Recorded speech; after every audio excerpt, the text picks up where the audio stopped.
ดีต้อนรับเข้าสู่หลอนไดอารี่ก่อนชมคลิปนี้ขอคนละ1 ไลค์เพื่อเป็นกำลังใจให้ทีมงานด้วยนะครับว่าไงครับพ่อกำนันโทรมาแต่เช้าเลย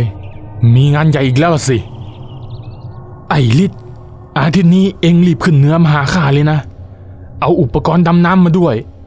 ข้าจะพาเอ็งไปเอาทองคำกำนันสายผู้มากด้วยบารมีเงินถึงจะอายุมากแล้วแต่ก็ไม่เคยคิดที่จะลดหย่อนเรื่องกิเลสตัณหาเลยกำนันสายได้ต่อสายตรงโทรสั่งลูกน้องที่เป็นนักประดาน้ำชำนาญการ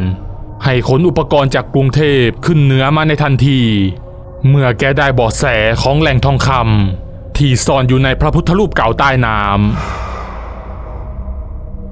เมื่อเวลาผ่านไปราว1 อาทิตย์ฤทธิ์นักประดาน้ำหนุ่มก็ได้เดินทางมาถึงบ้านของกำนันสายทำไมเองมาช้าจังวะช่วงนี้พายุก็เข้าน้ำก็ขึ้นสงสัยจะหาไม่เจอแล้วหรอมั้งทองคำเนี่ยฤทธิ์ได้พูดคุยสอบถามเรื่องรายละเอียดงานกับกำนันสายอยู่นานทัดลูกน้องอีกคนของกำนันสายก็เดินเข้ามาหา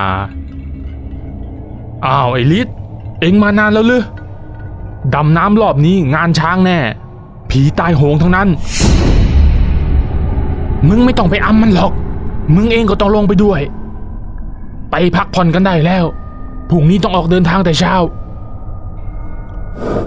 ทัดที่ได้ยินแบบนั้นก็น่าเสียเพราะไม่คิดว่าตนจะได้ลงไปดำน้ำด้วยส่วนฤทธิ์ที่เห็นทัดหน้าเสียก็ยิ้มด้วยความชอบใจทั้งคู่ช่วยกันเก็บอุปกรณ์สำหรับดำน้ำและนอนพักที่บ้านของกำนันสายในคืนนี้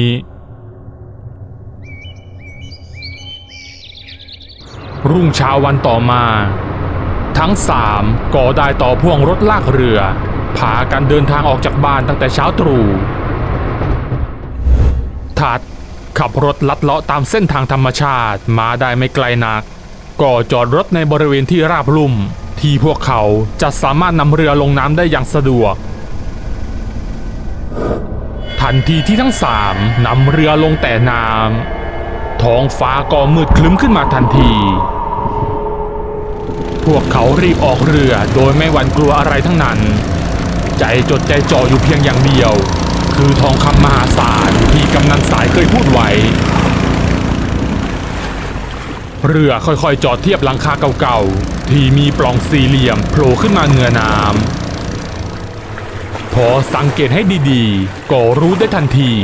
ว่านี่คือปล่องเมนเผาศพอะไรเนี่ยพ่อกำนันไหนบอกจะพาไปเอาทองคำพาผมมาป่าช้าทำไมเนี่ยพวกเอ็งอย่าพูดมากของดีมันอยู่ที่นี่แหละถ้ากลัวมากพวกเอ็งก็กลับไปเลยเมื่อพูดคุยกันเสร็จก็จัดการมัดเรือไว้กับปล่องเมนก่อนที่ทั้ง3จะดำดิ่งลงสู่หมู่บ้านใต้น้ำอันน่าพิศวงแห่งนี้พอลงมาถึงใต้พื้นน้ำที่เป็นบริเวณหมู่บ้านกำนันสายก็ชี้ไม้ชี้มือให้สัญญาณให้ฤทธิ์กับทัดแยกตัวออกไปสำรวจหมู่บ้านทั่วพื้นที่ที่พวกเขาสำรวจนั้นเต็มไปด้วยซากปรักหักพังของบ้านเรือนราวกับว่ามันจมน้ำมานานแล้วพวกเขาดำน้ำสำรวจอยู่ไม่นานก็มีแสงประกายแวววาวมาจากบ้านพังๆหลังหนึ่งฤทธิ์และทัดช่วยกันยกกองไม้ที่ทับถมอยู่ในบ้านหลังนั้นเมื่อยกกองไม้ออกมาได้พวกเขาก็ต้องตกใจกับสิ่งที่ได้เห็นซากศพที่เหลือเพียงกระดูกพร้อมเสื้อผ้าที่ขาดวิ่นนอนแน่นิ่งอยู่ในบ้านเมื่อสังเกตดีๆก็พบว่าศพนั้นสวมสร้อยคอและกำไลเก่าๆไว้อยู่ถึงมันจะดูเก่าแต่นั่นก็คือทองคำทั้งคู่รีบเข้าปลดเอาเครื่องทองในซากศพนั้นทันที เมื่อได้ทองมาทั้งคู่ก็เกิดความโลภออกควานหาทรัพย์สมบัติในหมู่บ้านโดยไม่หวาดกลัวอะไรแล้วในตอนนี้ในระหว่างที่พวกเขาสำรวจหมู่บ้านอยู่นั้นอยู่ๆก็มีอะไรบางอย่างที่ไม่คาดคิดเกิดขึ้นเศษกิ่งไม้น้อยใหญ่ถาโถมพุ่งตรงเข้าใส่พวกเขาอย่างแรงกิ่งไม้ที่แหลมคมเสียบเข้าที่ถังออกซิเจนของทัดจนแตกรั่วแต่ที่หนักไปกว่านั้นขาของลิศถูกกิ่งไม้แทงจนทะลุเลือดทะลักออกมาจนน้ำกลายเป็นสีแดงทำให้เขาเจ็บปวดเป็นอย่างมากเมื่อทั้งสองกวาดสายตาหาต้นตอของเหตุการณ์นั้นก็พบเข้ากับสิ่งที่ไม่น่าเป็นไปได้เหล่าวิญญาณพูดผียืนจ้องมองพวกเขาด้วยสายตาอันอาฆาตแค้นจากมุมมืดทั่วสารทิศทัดที่เห็นท่าไม่ดีก็รีบหิ้วปีกลิศที่ขาเจ็บลอยขึ้นเหนือน้ำในทันทีกูว่าแล้วไม่น่าลงไปเลยเอะใจตั้งแต่เห็นเมนเผาศพนี่แล้วทางด้านกำนันสายที่ออกสำรวจวัดก็รื้อค้นโลงศพจนระเนระนาดโดยหวังว่าจะเจอสมบัติเขาไม่หวาดกลัวต่อสิ่งใดเพราะคิดว่าตนมีพระดีที่ห้อยติดคอมาด้วยกำนันสายดำน้ำหาอยู่นานก็พบเข้ากับอะไรบางอย่างเขาว่ายตรงเข้าไปยังซากโบสถ์เก่าๆหลังหนึ่งด้านในมีพระประธานองค์ใหญ่ตามคำล่ำลือที่เล่าขานต่อกันมาพระประธานองค์นี้เมื่ออดีตตอนสร้างนั้นเหล่าชาวบ้านต่างร่วมแรงร่วมใจกันใส่เครื่องทองและเพชรนินจินดาจนเต็มองค์กำนันสายไม่รอช้าหยิบค้อนที่เตรียมมาทุบเข้าที่กลางอกของพระประธานในทันทีเมื่ออกของพระประธานแตกออกสิ่งที่เล่าขานกันมาก็ได้ปรากฏตรงหน้าของกำนันสายเครื่องทองมากมายต่างหลั่งไหลล่วงหล่นลงมาจากองค์พระประธานกำนันสายที่เห็นอย่างนั้นก็รีบโกยเอาสมบัติจนเต็มย่ามเมื่อเห็นว่าสมบัติมีมากเกินที่จะเอาไปไหวจึงหอบเอาสมบัติที่โกยมาได้ออกมาจากโบสถ์เพื่อจะไปตามลูกน้องทั้งสองคนมาช่วยขนแต่พอออกจากโบสถ์ได้ไม่ไกลเขาก็ต้องหยุดชะงักเหล่าชาวบ้านทั้งเด็กและผู้ใหญ่ต่างยืนรายล้อมโบสถ์เอาไว้พร้อมจ้องมองมาที่เขาอย่างอาฆาตกำนันสายตัดสินใจหอบสมบัติว่ายตรงดิ่งขึ้นเหนือน้ำในทันทีแต่มันก็ไม่ได้ง่ายอย่างที่คิดเมื่อมือนับ10 คู่ต่างฉุดรั้งลากดึงเขาเอาไว้กำนันสายดิ้นตะเกียกตะกายทั้งที่ทั้งยันเหล่าพีพวกนั้นเพื่อให้ตนหลุดออกไปได้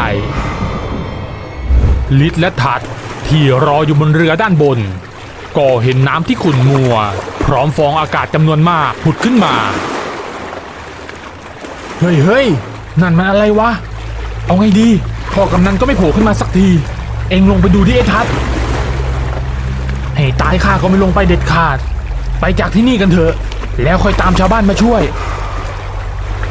ด้วยความขี้ขลาดทัดได้สตาร์ทเรือออกไปโดยไม่สนใจใยดีกำนันสายเลยสักนิดกำนันสายที่อยู่ในน้ำเมื่อเห็นว่าตนไม่สามารถว่ายขึ้นเหนือน้ำได้ก็เกิดความหวาดกลัวรีบดำน้ำกลับเข้าโบสถ์อย่างเดิมแกวางย่ามใส่ทองคำไว้ที่ตักของพระประธานก่อนจะก้มลงกราบขอขมาสิ่งศักดิ์สิทธิ์และเหล่าวิญญาณทั้งหลายที่ได้เข้ามาลบหลู่ดูหมิ่นอย่างไม่เกรงกลัวหลังจากที่คืนสมบัติแล้วกำนันสายก็รีบว่ายน้ำขึ้นมาก่อนที่ออกซิเจนจะหมดคราวนี้เหล่าพูดผีไม่ได้ตามรังควานเขาแต่อย่างใดเพียงแต่ยืนจ้องเขาที่กำลังว่ายน้ำหนีไปเมื่อโผล่พ้นน้ำขึ้นมาได้ก็เห็นว่าเรือไม่อยู่แล้วซึ่งแกรู้ได้ทันทีว่าลูกน้องขี้ขลาดทั้งสองคนได้ชิ่งหนีไปแล้ว กำนันสายจำใจต้องขึ้นไปนั่งรอความช่วยเหลือบนหลังคาเมนจนกระทั่งมืดค่ำก็มีเสียงเรือชาวบ้านที่ทัดและลีดได้ไปขอให้มาช่วยกำนันพวกเขาได้รู้ความจริงทีหลังว่าที่แห่งนั้นคือหมู่บ้านของบรรพบุรุษของพวกเขาเองที่ถูกน้ำท่วมจนมีคนตายจำนวนมากก่อนที่พื้นที่แห่งนี้จะถูกสร้างเป็นเขื่อนเหล่าวิญญาณที่พวกเขาได้เห็นนั้นล้วนเป็นปู่ย่าตายายที่คอยเฝ้าสมบัติอยู่ในที่แห่งนี้ก็จบไปแล้วนะครับกับเรื่องป่าช้าใต้น้ำหวังว่าจะชอบกันนะครับใครที่มีเรื่องราวที่น่าสนใจที่อยากให้ทีมงานนำมาทำเป็นแอนิเมชันก็สามารถคอมเมนต์ไว้ใต้คลิปหรือส่งเข้ามาที่แฟนเพจ Lon Diary ได้เลยนะครับถ้าชอบคลิปนี้ก็อย่าลืมกดถูกใจและกดติดตาม Lon Diary ทั้งช่องทาง Facebook และ YouTube เพื่อจะได้ไม่พลาดคลิปใหม่ๆอีกมากมายและเป็นกำลังใจให้ทีมงานทำคลิปต่อๆไปด้วยนะครับขอบคุณทุกท่านที่เข้ามารับชมครับ